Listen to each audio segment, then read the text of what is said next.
Hi, this is Travis in the Uncanny Valley. I'm going to talk about meltdowns. Um, so uh, there's no like mature or smooth way to really talk about something like this openly for the first time, but um, I'm going to attempt to talk about this. And in case you're wondering why I talk about random topics and not um, in the context of a broader diagnosis or a condition or a disorder. It's because largely it's because it's easy to get pigeonholed, and I've personally had the experience of repeatedly being told things about myself. So I find that it done in that context, people get very distracted, and they can tend to think, well, if I look at an article or watch a video, now I know this person. Now I know all these people, and it's largely stereotypes. And they say when you know one person, you just know one person. Like so, just I'm sharing about myself because um, there's more than one condition at play, and um, so rather than talk about it in the context of how a given symptom might play or be at play within the context of a singular disorder, um, I'm trying to break it down across everything that I'm experiencing.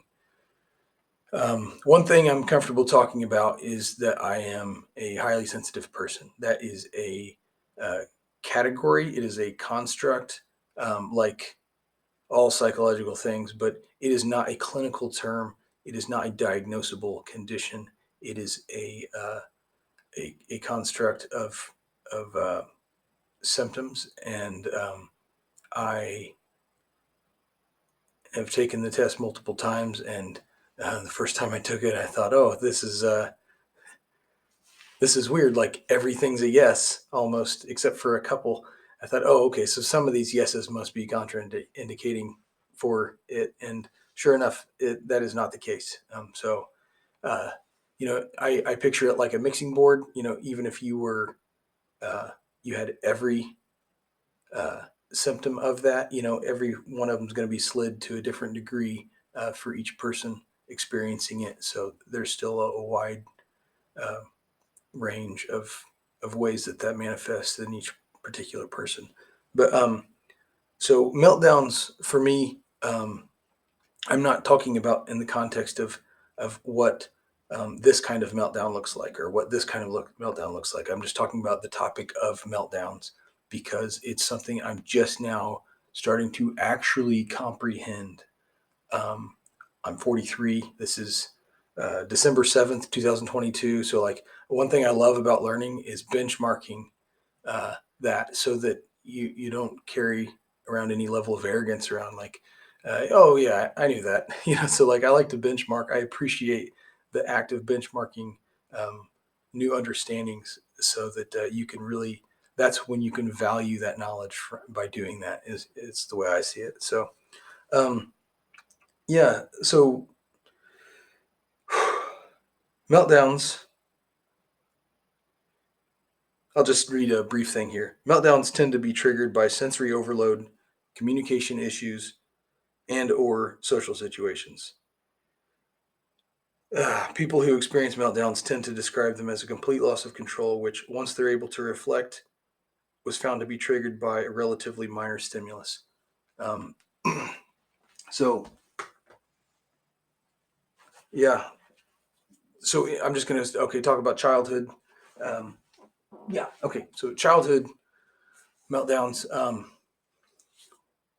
Looking back now, I see that one reason that took me, like, honestly, like 5 years now maybe to understand what a meltdown is, like, and this is something I vocalized throughout this learning process, was like, well, what's that? Basically, it looks like a fit. Someone's throwing a fit. Um, they're having an outburst. I am from well, like I said, I'm 43. So I was raised in a time and when, outbursts were not tolerated, especially in in public. So like whether you are voluntarily uh, willfully choosing your behavior, um, there really wasn't a distinction made between that or you know uh, accidentally choosing bad behavior or having a meltdown, uh, which is just being overloaded with stimulus um, beyond your capacity to endure it. That's how I'm phrasing why I have had meltdowns. So I have had tantrums as a child and probably as an adult. I mean, to be honest, because I didn't have that distinction. I didn't have the comprehension that I have today.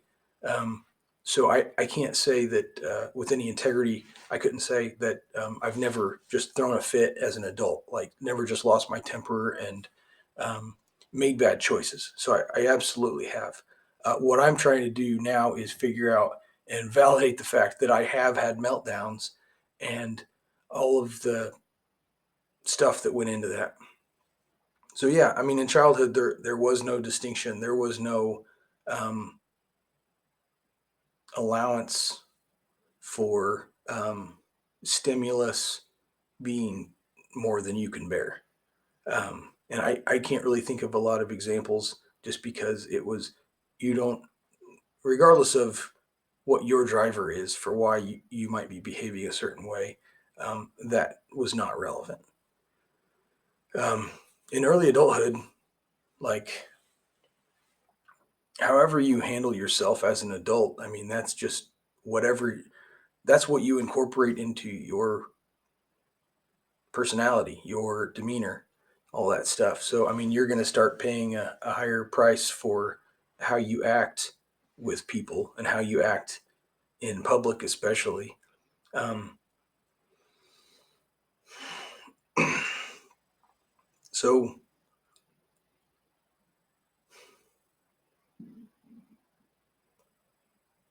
I'm going to skip ahead to when I first was exposed to the concept of a meltdown. Um, it's I probably had to be have it explained to me a few times or several, many times because it's like learning. Um, you know, you've been drinking two different kinds of water your whole life, or you've been drinking. It's hard to articulate. It was such a foreign concept to me. It's like, well, this person is manifesting behavior that is undesirable. I'm not sure what distinction. I really struggled to understand the distinction between throwing a fit and having a meltdown. And I thank God that now I understand it. Um,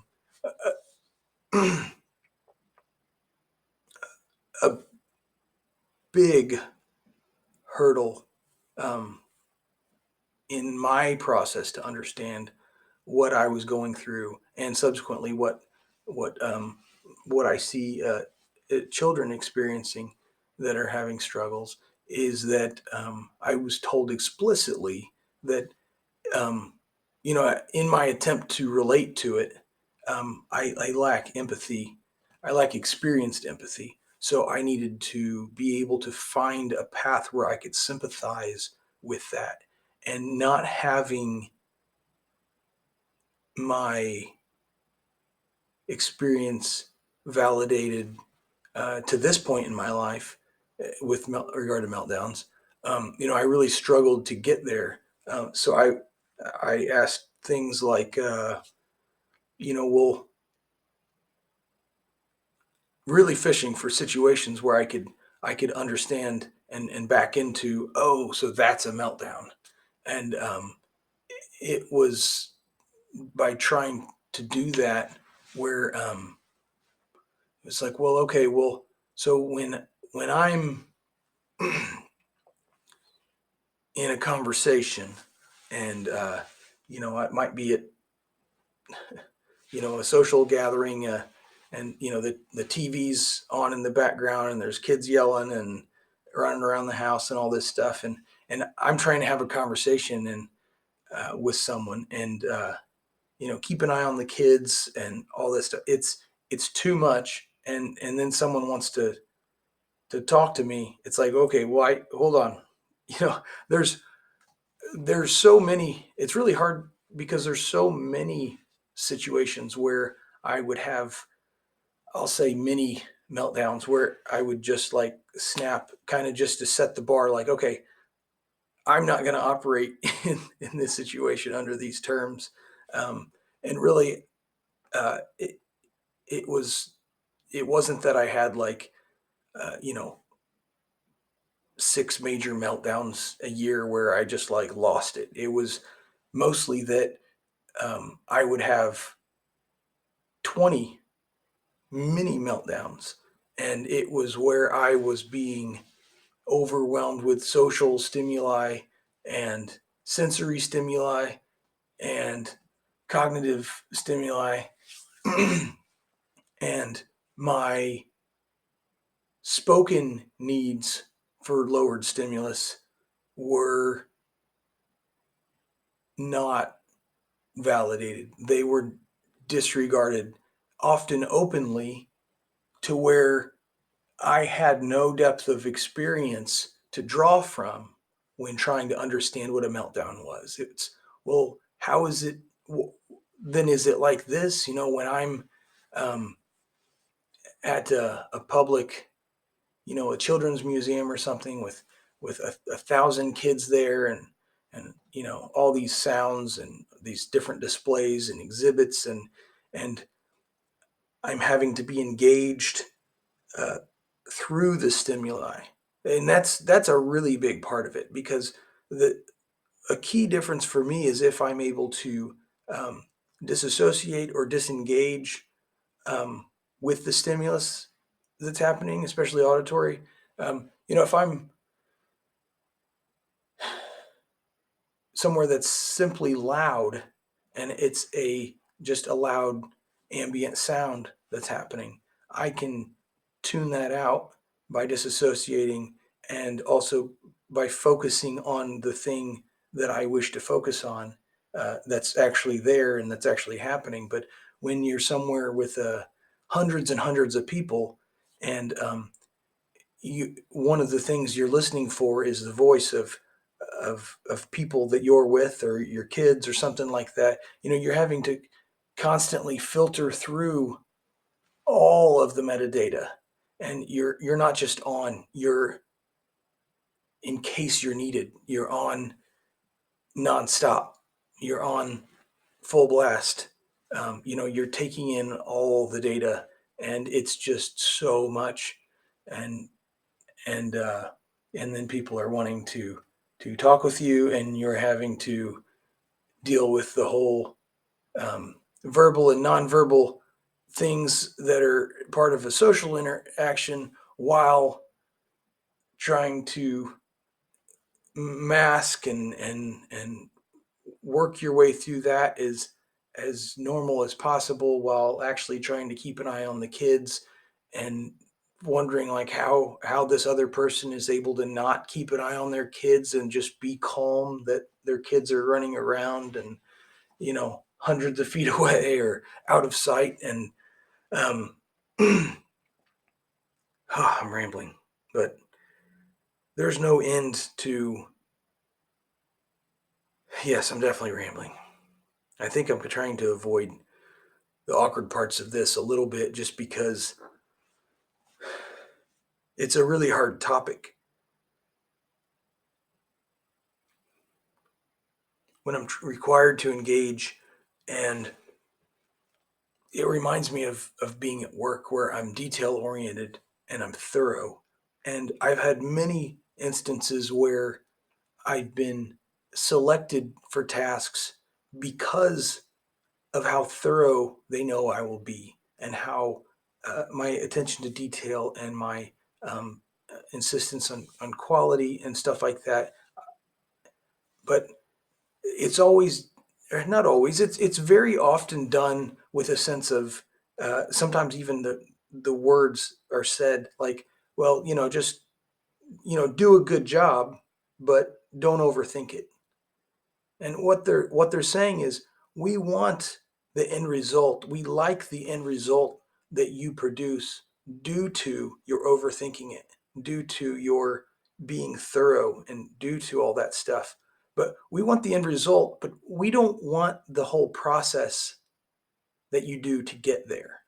And that's how it can feel like, if I'm somewhere, um, very often with, hundreds of people, and just trying to keep an eye on the kids. It's I can't turn that down. I can't just dial it down to a casual neurotypical person who's there just enjoying themselves while their kids are running around, you know and doing whatever, or causing problems, or just having fun, or whatever. I mean, and just go on about with normal conversations like I'm giving that person my full attention. And even if I were, as if that wouldn't be a huge challenge, to stay present and, um, genuine, and uh, all that stuff. So I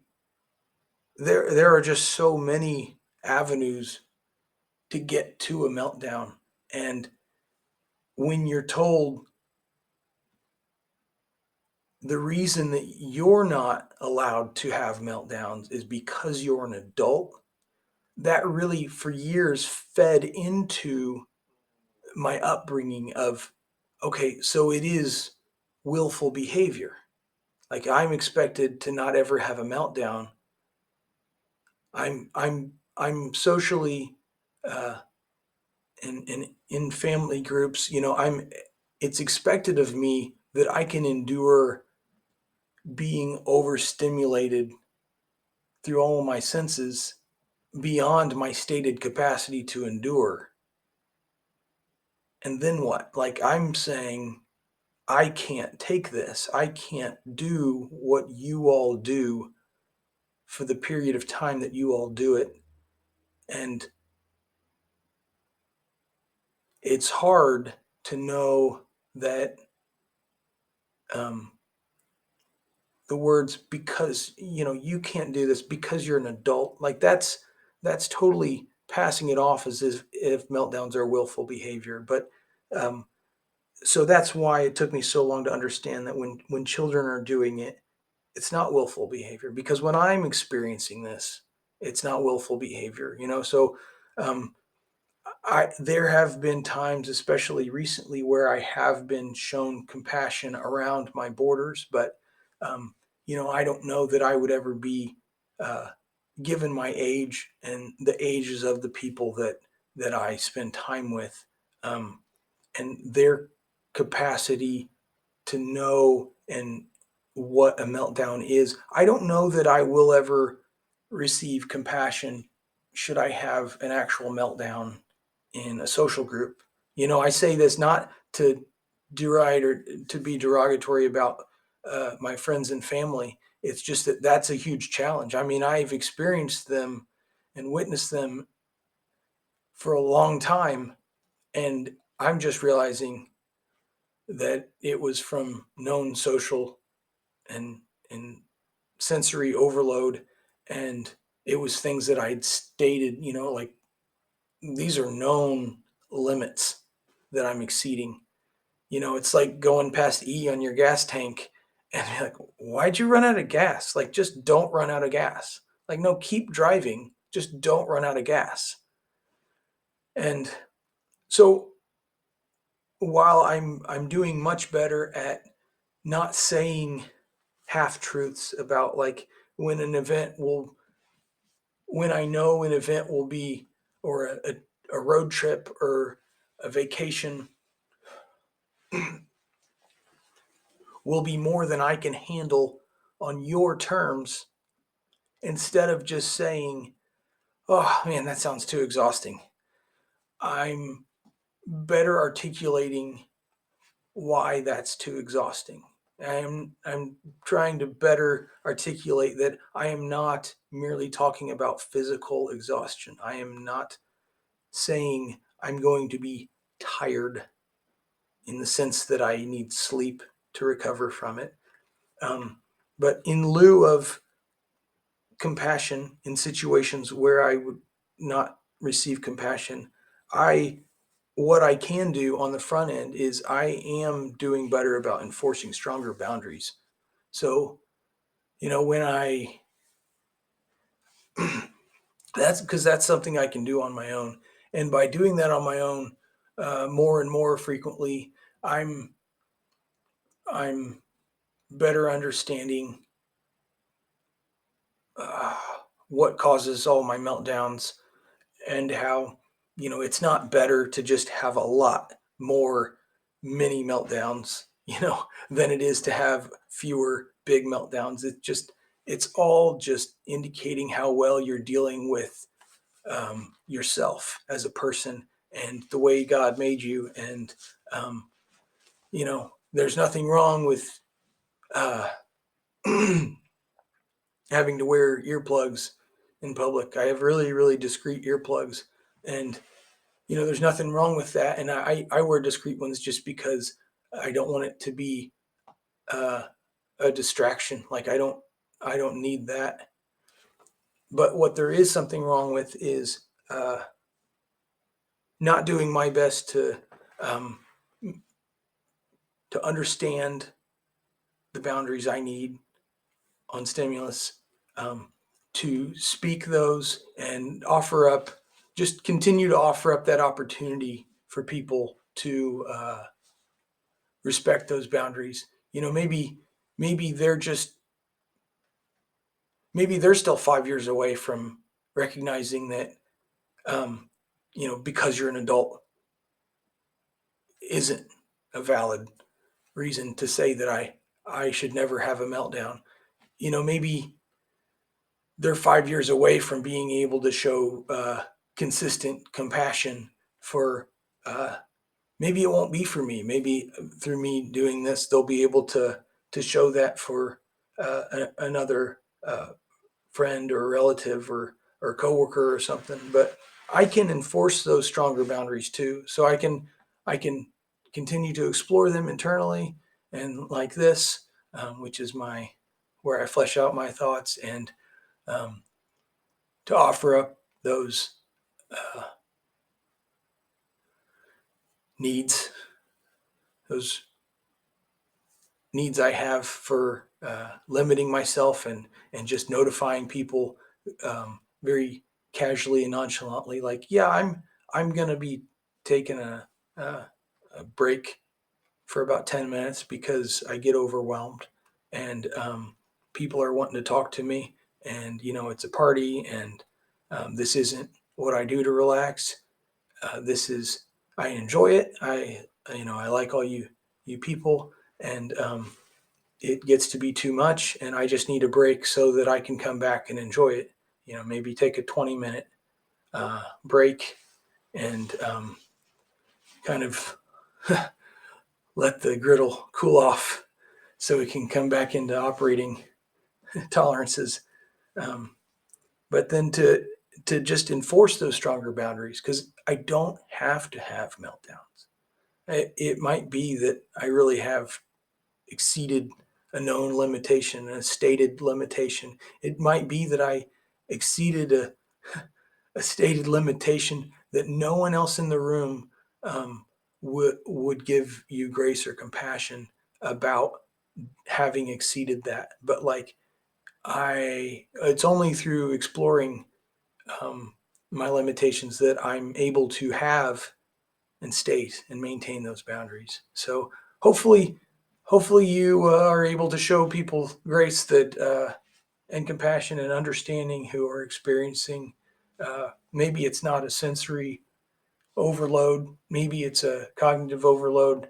It's just all inside for what they're dealing with, and maybe it's social stuff. I happen to have all those. I'm not saying they're all to the same degree, but um,